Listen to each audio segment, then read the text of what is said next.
Hello and welcome to The Life You're Made For. I'm your host, Dr. Heather Pinney. Often our world feels reactive, confusing, and chaotic. On this show, we're going to slow down together. Take a breath, listen, and learn. We'll be joined in conversations with influential thinkers who will help us make new connections, understand our unique potential, check the beliefs we hold, and learn how to overcome unexpected challenges. I know that each and every one of us holds our own inner clarity, confidence, and courage, what I call 3C living and leading. So let's go after it together. I'm cheering you on. Hello, Kelley Gray. Hello, Heather Pinney, Dr. Heather Pinney. Please, Heather. No, if I had that doctorate, I would insist. Okay. Just bring my ego to the front. Well, I might have felt like that when I first got it, but it's been years now, so I've acquiesced to the fact that that is a distant memory. Okay, all right. It is so fun to have you on. We got to meet several years ago, and I know we've just been tracking each other's career and progress, and I had an immediate connection with you when I met you, and you got to endorse some of my books and just the work that I've been doing, and I've just so loved having you in my corner, even though we talk once every 3 or 4 years. You're one of those people that it's like we could just pick up wherever we left off. So thank you for coming on my show. You are also one of those people. Oh, thank you, Kelley. And those are always special people. And I do love when you can, just when some time can go by and you pick right back up again and nobody feels bad. Nope. There's not a guilt trip or where have you been? No, none of that. It's just, hey. Exactly. Everything. Exactly. I joke with people. I'm like, I'm one of the most low maintenance friends you will ever have. And you may like this or you may not like this, but I'm learning to say it up front. This is who I am. And what I'm finding is most people go, oh, thank God. That's so refreshing and easy. I go, I think we're all more low maintenance than we realize, but we're trying to keep up with some sort of tap dance or expectation that none of us are really enjoying. You got that right. Well, we could go ahead and start talking off that. But before we jump in, I do want you to introduce yourself and tell our audience a little bit about who you are and what you do. Wonderful. Okay. Well, my name is Kelley Gray, and I live in the area of Denver, Colorado, and I have been a private practice psychotherapist for so many years now. It is over 20 years, and so I have to recount it every year. I started grad school in the year 2000, and it is now 2025. Oh, my goodness. So that's mind-blowing. And so, yes, I have worked in several different kind of mental health clinical settings, but most recently, I just had the honor and privilege of working at Restoring the Soul for 5 years and doing intensive therapeutic work, but I missed the ongoing and local relationships with people. So I have transitioned back to private practice, and I've been in private practice for about a year now. Oh, wow. Well, that's where Kelley and I got to meet. I remember I was going through a life crisis, and I'd heard about Restoring the Soul, and I'm the type that's like, give me 3 or 4 days. We will get this totally pounded out versus like trickling out 1 hour here and there for the next couple of years. So I remember getting on a plane, going to see you, and we immediately clicked. I loved your easy approach. I loved your, just your equality. Sometimes when you're working with counselors, you feel a hierarchy there. And I just never felt that with you. I felt very much like, oh yeah, we're all in the same boat and we're all working hard. And honestly, you felt more like a coach to me than a counselor. And that's a compliment. Ooh, I want to ask, what's the difference to you? What do you experience? Yes. Well, think about it. Counselors call their clients, some put that in air quotes, they call them patients. So immediately you feel a hierarchy. And in my work of coaching, I call all my people I work with as just their clients. They're not patients. There's not a hierarchy there. There's not something for me to fix. And sometimes in the field of counseling, you will interface with counselors that have a little bit more of a hierarchy. And I think the older I get, I'm realizing as much as we want to value professional boundaries and relationships, there's such a gift in saying we're all on the same playing field. We're neither above nor below. There's no inferiority or superiority. We're all at the same place. And when we intersect, it's a gift just to be listened and heard and valued. But really, it's real that permission to access your own clarity, confidence, and courage. Perfect. Yeah, that's wonderful. So I'm doing a series on good guides, and that's you. You were someone I thought about because you were a guide in my life when I needed you, and you gave me great guidance. And then I didn't talk to you for years after that, Mhm. but you were always someone. We kept in touch. We kept in touch. You're right. We've always kept in touch here and there, but I think it's that feeling that how do we become good guides, and how do we attract good guides? And I actually use the terminology good in front of guides because you and I Mm, both know there's guides of all certain shapes mhm, and sizes out there. mhm. So I guess that's where I want to start. Um, Wonderful. what does good Well, guidance mean to you? yeah. I mean, good guidance is going to, it's funny, it's paradoxical, kind of, Mm-hmm. because in a way it will resonate with you as, okay, that is just right and Mm-hmm. good and true. Um, but it can also make you uncomfortable at the same time. Mm-hmm. And so it's not like a good guide will only say things that make you feel good and better, or will always resonate Mm-hmm. with you. I'm a real gut person, and so I do love teaching people to trust their gut, trust their bodies. And when they are, let's say, I can move to the question of how to find a good guide. Mm-hmm. Um, Yes, go for it. so, because it overlaps with what it is, but you will feel there's kind of like a chemistry piece. And Mm-hmm. I know you love your C words. And I had an old pastor. He performed my wedding and a long time ago, and he used to talk about character, competence, and chemistry. And so Mm-hmm. I've talked about those things fairly frequently. That I want them to be people who I get along well with, and I just have a I just feel like they get me and I get Mm-hmm. them, because Yes. you know how it is. If you're just on different wavelengths, that does Yeah. not go well. Yeah. That we can try really hard to Mm-hmm. want someone to meet with us or influence us. And if the chemistry is not there, we've really got to let it go and just kind Mm-hmm. of Mm-hmm. trust the process. But you also want to look for just their own character and their own lives. Have Mm-hmm. they lived a life that you respect or admire, Mm-hmm. and that you would want to emulate? And look at all the different areas of their life, because Mm-hmm. business success is one thing, but Mm-hmm. if your family hates you and Yeah. and uh, and things are falling apart Mm-hmm. relationally behind the scenes, then that guide could probably be a great guide um, with elements of business, but Mm-hmm. not in balancing it with just a full and meaningful life. Mm-hmm.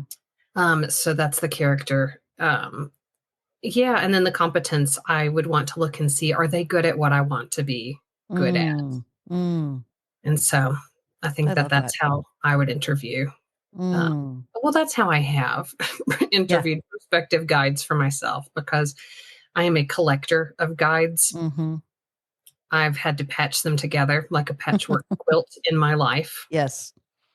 So I'm kind of always on the hunt. I just collected an 80-year-old man, not just within the last year. I didn't know he was going to be mine, but he is super mine. He is brilliant. It's amazing. Okay, let's go there. What do you like about him? Oh, Jay. Hey, Jay. If he listens to this, there's a chance he certainly could. Um, okay. I really love how authentic Jay Mm-hmm. is.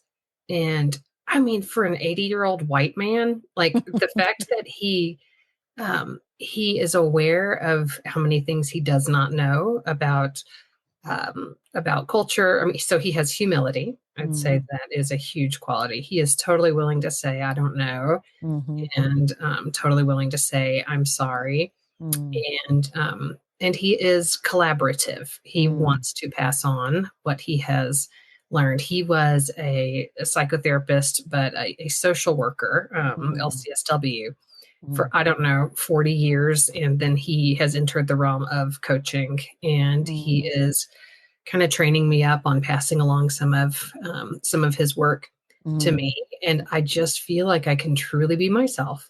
I Mm-hmm. feel like I can admit when I feel scared or lost, and there's no respect lost. He just just takes me very seriously, gives respect in return, and just shoots me real straight. He is very honest and not a sugarcoating person. And I could not have handled that in my 20s. I think I needed so much encouragement. I was so easily discouraged. But now I'm 47. I'm like, just hit me. Just tell me.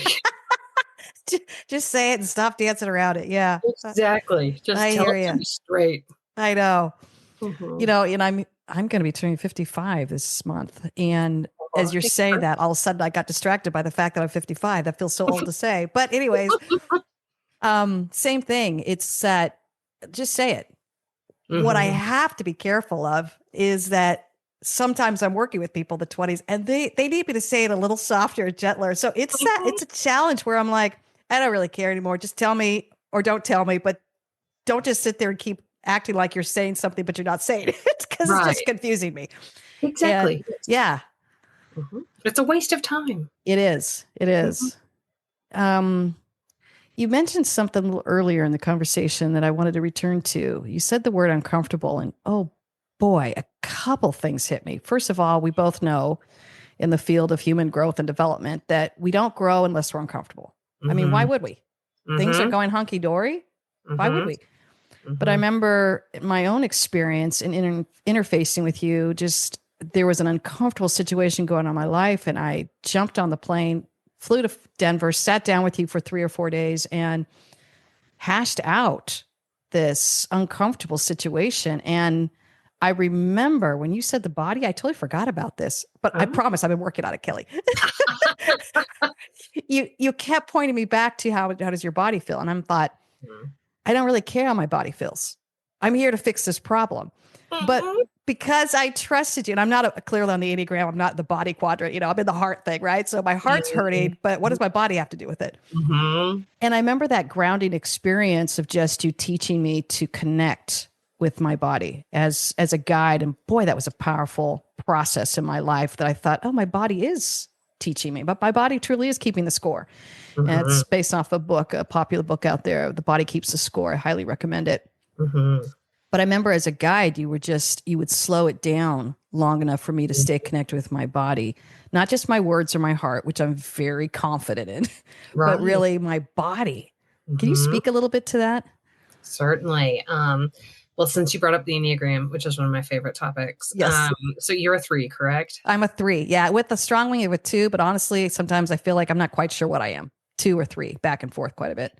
No. So Heather, I will come back to the body, but really quickly, the Enneagram, the more you grow, the more you heal and the more you become integrated as a person, the less you are going to look like anything stereotypical in your Enneagram number. That's so good to hear. Of people who say, gosh, you are not like any 9 I have ever met. I say, I worked my ass off to be that way. Like, this has been tens of thousands of hours and dollars, y'all.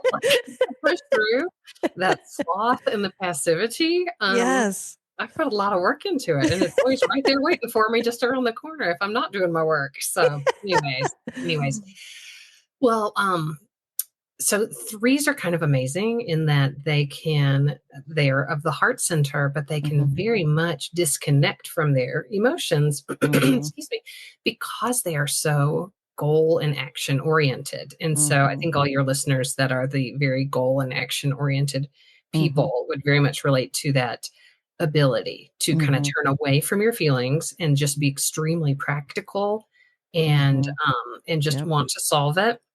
And then annoying people like me come along and say, nope, sorry, we're going to stop your little Ferrari that's trying to just speed straight down the road. And we're going to look under the hood.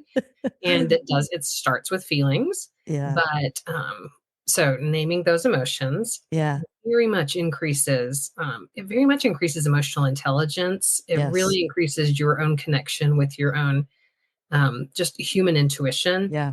And the feelings are what get you in touch with your body. And if you are willing to notice the subtleties of how you feel, how you experience your feelings in your body, then you are really onto something great. And it's a great thing to just practice over and over and over again, every day, day in, day out, week in, week out, because paying attention to why does my neck feel stiff? Mm-hmm. I can not necessarily, gosh, I do struggle when I'm teaching the assertive type, sorry, about how to say That's me. All my fingers. Go ahead, Kelley. because my head populates with, okay, they will find this annoying. They're annoyed right now. They're bored. I have to move on. So I will resist that. I will resist that cognition that is not serving me right at this moment. Yeah. And say, so if I'm able to sit with what is this that's going on in my neck, and honestly, just kind of hold the question in my consciousness. Or I do love journaling, and I'm loving more creative kinds of journaling these days, more creative writing, or art symbols. But if I am willing to keep coming back to it and asking the question, I get an answer. And my body, even if it's something simple, and my body says stress, I'm like, okay, why would my body be holding stress in my neck? And I might have the next creative thought of, can I change that? Do I want to hold stress in my neck? Is whatever project I'm working on, is it worth it? Or would I rather make different choices that make my body feel more calm? And so it can just lead to a very fruitful discussion, and I call it a decision tree, basically, of is this at too high of a cost? Is this thing I'm doing too expensive to me? Yeah, that's what I remember. And it really did shift my paradigm, because I think I was in a space in my life that I was so uncomfortable. And my listeners are all going to be nodding with this. You all know when what you're doing is no longer working, but you don't know what option B is. So I was uncomfortable enough to hear option B. And of course, you did it so respectful and kind. But I think what I appreciated was, oh, she's teaching me how to integrate myself and listen to myself and respect myself. And there's so much talk about self-love, but I think there's this self-respect where your neck is kind of tight because you're a little stressed because you should have said no to something and you're saying yes to it. Which is a common thing with those of us in the people-pleasing realm, that we're trying to get over that. And that's really what I was dealing with. I was honestly like, am I allowed to say no to this? And you're like, not only are you allowed to say no, but your body's telling you to say no.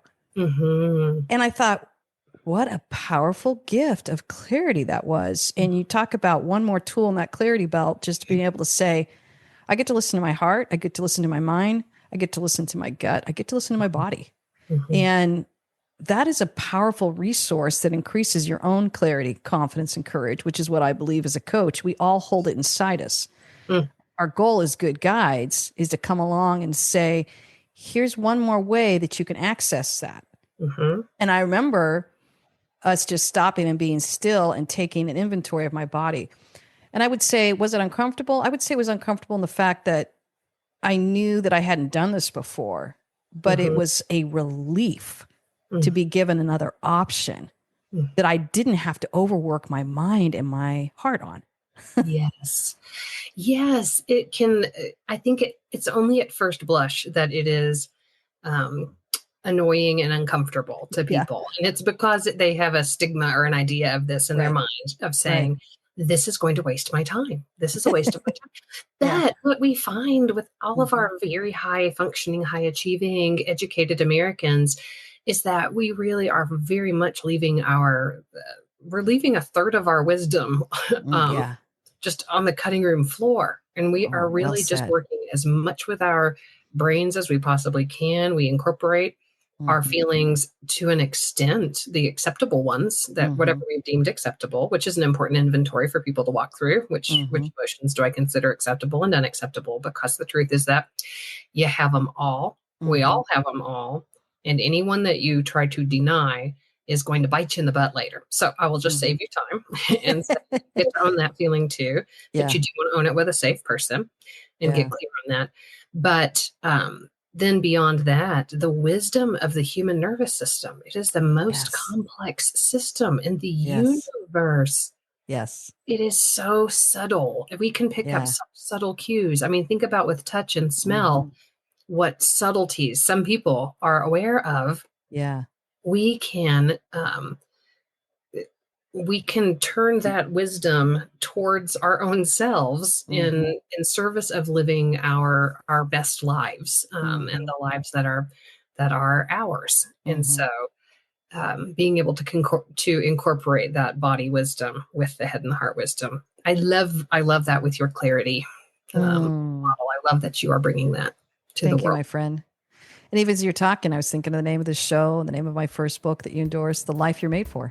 My first book, The Life You're Made For, I wrote this for you to feel like you have your own coach in your corner, to increase your clarity, build your confidence, and engage your courage. I'm excited about how this book is transforming lives because it's like a manual. I also wrote a coaching companion that goes with this, and you can buy both of these off Amazon. We really believe, you and I both in the helping professions believe that everyone is made for a life that only they can live. So let's make sure we support them and staying integrated, mind, body, heart, spirit. Yes. Because once they have that integration, there's no stopping them. No stopping. And they powerful. Will have this wisdom on board. And I can tie this back into guides actually in a second here. When we have that wisdom on board, that is really the awakening of our own inner guide. And that's why we bring guides alongside of us. That's why we do look out around us in the world and seek out good, wise guides, because they actually awaken that within us. They help. They really do transform our nervous systems. Sadly, we are such a scientific society, so we do like to see the scientific research behind everything these days. But I think humans from all of time have known that a kind, wise, honest guide and mentor, coach, or teacher truly just brings out the wisdom inside of the client, of the coachee, of the person. Yes. And that's, that's where I kind of want to go to, because I had some not so good guides in my life, but they were doing the antithesis of that. Don't trust yourself. Trust me. Trust whatever, this verse. Trust this theology or this paradigm or this philosophy. And I think as I began to age, I began to realize I have a new standard. I'm not going to invite any guide in my life that doesn't help me trust myself. And you could probably say that better. So can you speak to that a little bit, Kelley? No, I think you said it super well, but thank you. But I really do want to teach people to beware of that stance from a helping professional, of the trust me, not you, unless the person has really made horrible decisions. I mean, if they are trapped in addiction, getting sober is not going to feel comfortable or normal or natural, and so there are definitely, in the clinical realm, there are several exceptions to. Sometimes we really have to surrender. But if our suffering is not of that nature, if it is just kind of, I want to say, a normal person trying to figure out, do I go to the left? Do I go to the right? How do I feel more fulfilled? How do I feel like I'm contributing more to this world? That's when you need a guide that will teach you how to listen to yourself and how to trust the equipment that's inside of you. And they will walk with you as you take your calculated risks, because in growing and trusting yourself, that guide should help you name and determine what risks you want to take. And then we just we learn from it. That's how a guide can help us break out of a rut that we're stuck in. A guide that says, nope, trust in me, and just keep on trusting me and keep paying me forever. They have an excellent business model for themselves, but it's horribly unethical. And so a wise guide has to have a selflessness to them, where they want to see you get as awesome and as big and as healthy as you have the potential and capacity to become. Yes. And not need us, and see this as their inner strength, not our strength. Yes. Yeah. Yes. That's what you definitely did for me. My clients joke that they have an inner mini Kelley that whispers to them from their shoulder. And I've said, she expires after 1 year, and that is your own wisdom. Because then you won't know who said it eventually anyways. I hear that too. They're always like, could you just record that? I'm like, the reason you're liking this is because it's accessing the truth within you. Yes. We know truth when we hear it. We sure do. We just, wild. Because of the profession we're in, we just have a little more opportunity to put words to it. Mm-hmm. So our job is to find that language. And the reason you like it so much is it's what's been bubbling up in you, but you just didn't have language for it yet. Yes. Like calls into like, deep calls into deep. Yeah. I love giving people that, that news that if there's someone you are really admiring, that there is probably an element that is unaware, that there's some capacity that they are expressing that you have the capacity, but it's not being accessed yet. And so it's awakening in you. And so instead of being jealous, we get to just turn it back into, okay, how do I develop this in myself? Yes. Yes. And I guess I do want to go here just because you'll let me go anywhere I want to go, Kelley, but this is a sensitive area. Okay. All right. It's sensitive. Are you ready? Yeah. You and I both grew up in faith-based worlds. And so some of the work I do, and you've probably seen this too, we overstay in some of these religious realms because there's the emphasis of theology, faith, God, that makes us stop really trusting ourselves. I was just wondering if you could give us some flags to help people get out of things and maybe mentoring positions or guiding positions it's no longer serving them or maybe has never served them. What might be some flags, particularly those of us who have coming out of some of these religious realms that have not served us as best as we possibly could to really stay connected to our sense of self?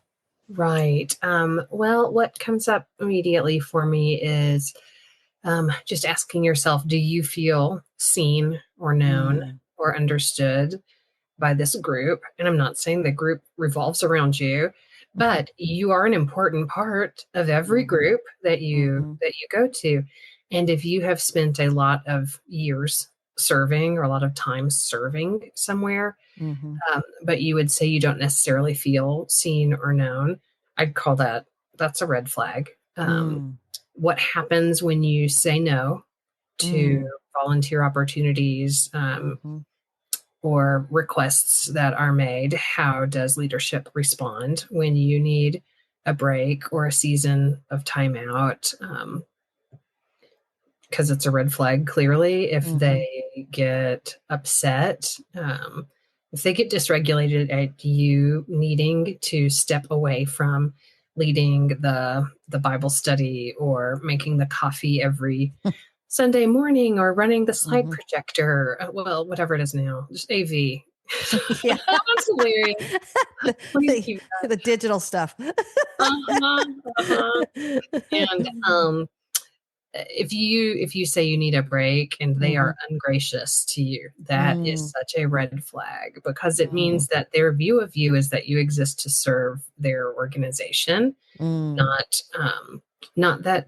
And it's not that the organization exists to serve each of us as individuals, but just, Heather, as you said earlier, but just to see us as we're all in this together. And so some of us can carry more of a load at some times than at other times.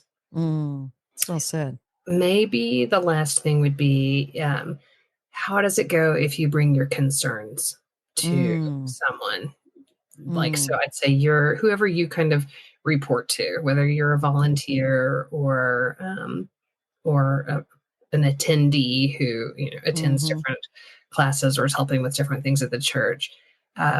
Just begin expressing, hey, I kind of have this concern, or I'm starting to feel, I'm feeling kind of yucky about this, or I have some questions about this. And again, if they respond graciously, well, you got no problem there. You're going to just have a great conversation about the complexities of faith and doing, and doing church in a community in the modern world. But you would just watch for pushback or shaming or, you're not supposed to act that way, or you're not supposed to ask that, or you are caring about the things of the world. Because I have heard that for a very long time, just choosing to go into the field of psychology. As a person born in rural Alabama in the 1970s, I heard a lot of pushback from kind of the religious world. And I was like, well, that's too bad, because I love God so much and I love psychology so much. So I have to go for both, because I really strongly feel like this is exactly what I was made for. And so I got very, I felt like I got very fluent at responding to the pushback on,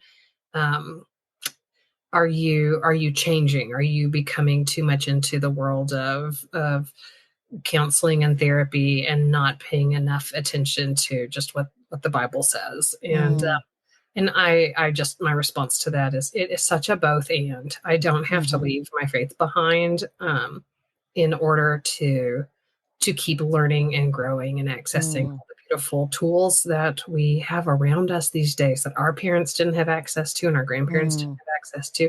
I see them truly as gifts from God. So, wow, it's profound. That is such a poignant answer, Kelley. Thank you. And as you were talking, it makes me think those flags that you brought up, I would say would be for any guide that no longer feels good. yes. And that's why I use the word good in front of guides, because again, probably in the work that you do, like I do, we hear some of these horror stories, for lack of a better word, where they got stuck in a relationship that basically it grew their self-doubt and their insecurity more than that grew their internal fortitude and their internal clarity, confidence, and courage. And it became more of an enmeshment, codependent relationship, whatever you want to call it, that did more harm. I keep thinking of that Hippocratic oath, do no harm. It's something I think that we both live by. Do no harm, which means we don't separate people from their sense of self. We pull them back into a unity with their sense of self and with their creator. So I think those flags that Kelley mentioned are really important flags to keep in mind to evaluate all your relationships and who you're taking advice from. So good. Yes. How do you feel when you walk away from the conversation? Do I feel less than, or do I feel more grounded? Yes. Yeah. And honestly, about grounded. Oh, go ahead. Yeah, I was just going to add on to that. Guides can be formal and informal. It could be someone you're actually paying, or it could be meeting a friend for coffee. Anywhere, or someone mentoring your life, or sitting down with a pastor, anyone. So just being aware of the fact that you get to evaluate all those relationships and who you're inviting into your life. Yes. And, we could also talk about how to fire a bad guide. Yes. Go for it. Yes. Step into that. Oh gosh. I've had to do that. I have too. Yes. Yeah. It's a thing. It's truly a thing. And so, I tell people that they can communicate it in any way that is most comfortable and most doable for them. I sometimes have very introverted or shy, hesitant people that are needing to exit a relationship, and they're challenging themselves to do it face to face in fluent English, and they are never doing it because it's literally like it's too high. It's outside of their window of tolerance, we would say. Yes. So I just look for, hey, what kind of communication is within your window of tolerance? And once we can push through, oh, but my daddy always taught me, you tell people things straight to their face. Yes. That no, you're not arguing that's not the ultimate, most honorable way to end a relationship. We just are having to work with what you have going on inside of you right now. So I am truly fine with an email, text, a letter, just telling the person, here's all the good that I got out of this relationship. And I just want to press pause on meeting. If they can't say, I'm moving on. If they want, gosh, there's so many contingencies, Heather. That's where my goes in podcasts. I'm like, wait, there. Yeah. different options that just popped into my head. What if they want to hold on to relationship with the guide? Yes. If they are good enough and you want to hold on to relationship with them, just tell them that it's about scheduling and you want to meet less Yeah. frequently. Yeah. If it's somebody who is truly just not great for you, even just, gosh, people can have a lot of fear around that. And so I would say just I don't know, this is going to be controversial. So you tell me how you respond, how you feel.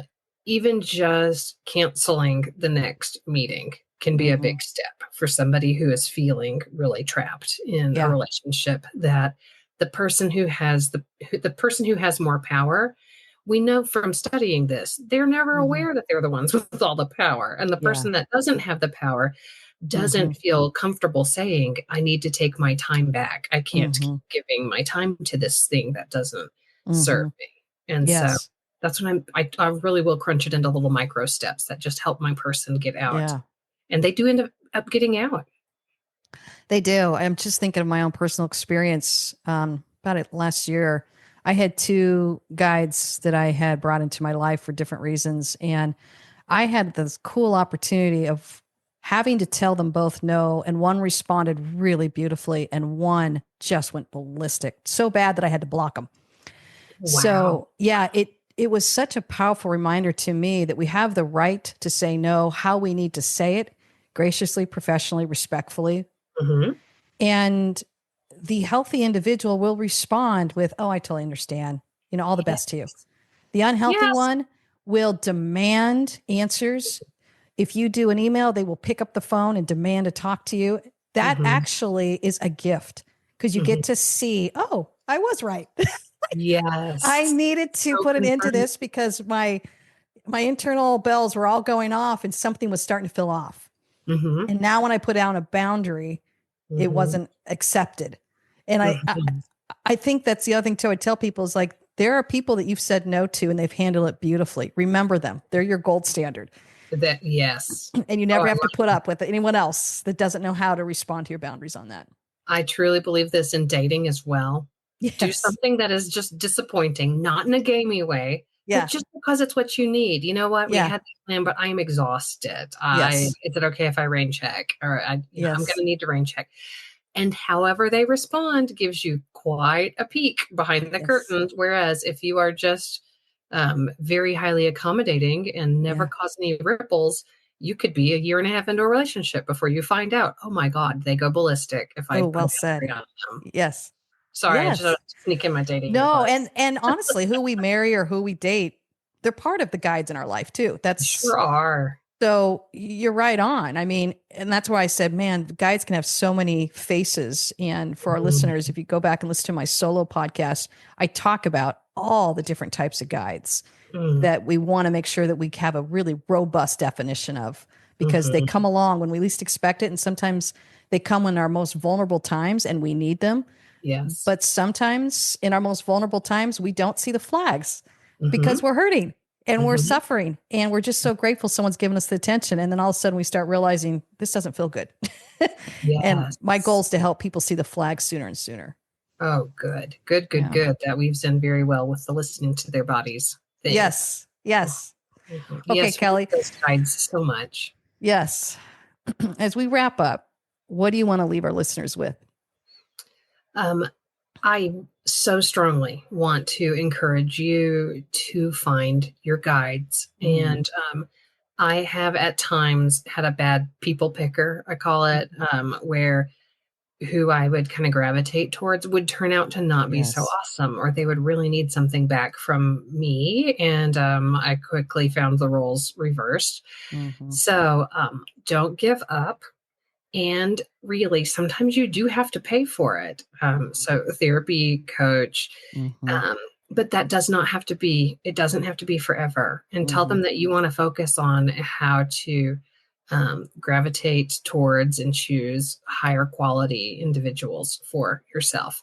I do feel like the therapy stigma is lessening. I feel like every year it's lessening, but I still find it out there where people think, no, I shouldn't go to therapy for that. And I say, it's truly, it's just It's just a guide. It's just a Yeah. mentor. And if you hate them, there are so many laws involved. You don't ever have to call them again. Like, that's what's great about it. It's easy to break up with a therapist. It should be. It should be very Yes. easy.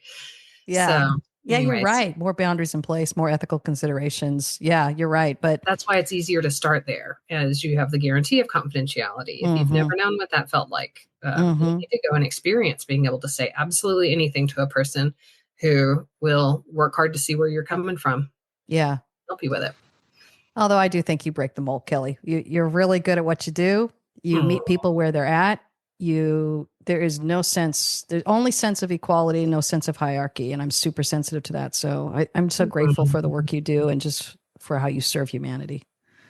Heather, I'm very grateful for the work that you do. And thank you for having me on. It was just you're so welcome. With you. Oh, we had so much fun, didn't we? We did have fun. Yes. Okay. I'll have you on mine. Oh, I'd love that. I would love that. So listeners, we are cheering you on. And if you like what you've heard today, we will put some things like the Enneagram in the show notes and different things that we referenced today, as well as please subscribe and rate the show. It sure helps us out. Take care, everyone.